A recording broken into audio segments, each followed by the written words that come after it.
The Indian Removal by Shawn, Dwight, and Bryce. The Indians lived in peace for many years.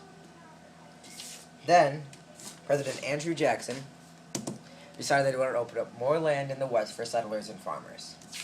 The Indians originally lived in Georgia to Mississippi. And President Jackson wanted to move farmers and settlers there to expand the Americas out west. So he passed the Indian Removal Act of 1830. Now, the Indians were forced out into what is now Oklahoma, which was called the Indian Territory. They also formed a new government called the Bureau of Indian Affairs. This was used to manage Indian removal to western lands. The Choctaw Indians were the first Indians to be removed. They were also the first Indians to be sent to the Indian Territory in Oklahoma.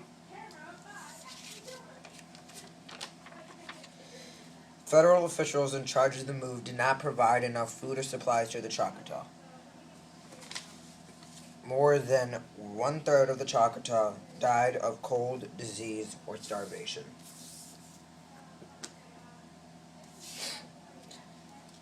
The Choctaw's hardships sparked Indian resistance all over the U.S.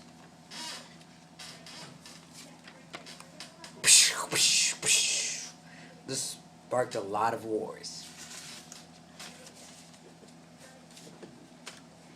Many Cherokees had believed that if they adapted to the white culture, they wouldn't be forced to move out of their territories.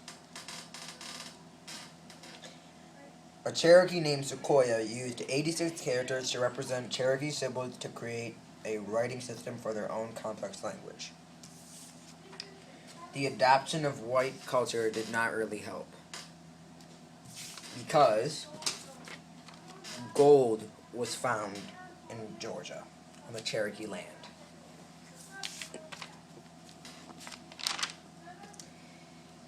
The Cherokees were forced to be moved again, but they resisted even more. The Cherokee leaders also began preparing for their removal when the Georgia militia began attacking the Cherokee towns. This spiked a lot of fights. In 1832, under the Supreme Court Chief Justice John Marshall agreed that the Worcester versus Georgia, the court ruled that the Cherokee Nation was a distinct community in which the laws of Georgia had no force. Georgia, however, did not follow the court's rules. The Cherokees were forced on an 800-mile force march became known as the Trail of Tears.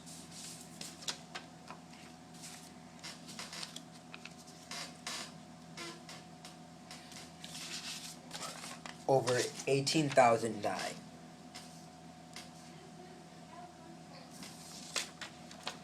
Native Americans started to resist.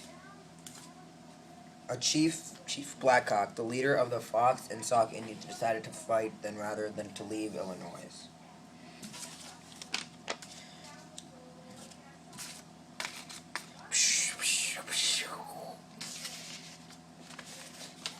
In Florida, Seminole leaders were forced to sign a removal treaty. A leader named Osceola called upon his followers to resist the force. This is when the Second Seminole War began.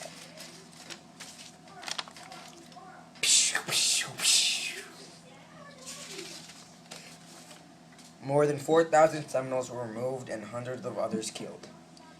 Eventually, the U.S. decided to give up the fight. Yay! And that is the Indian Removal Act of 1830.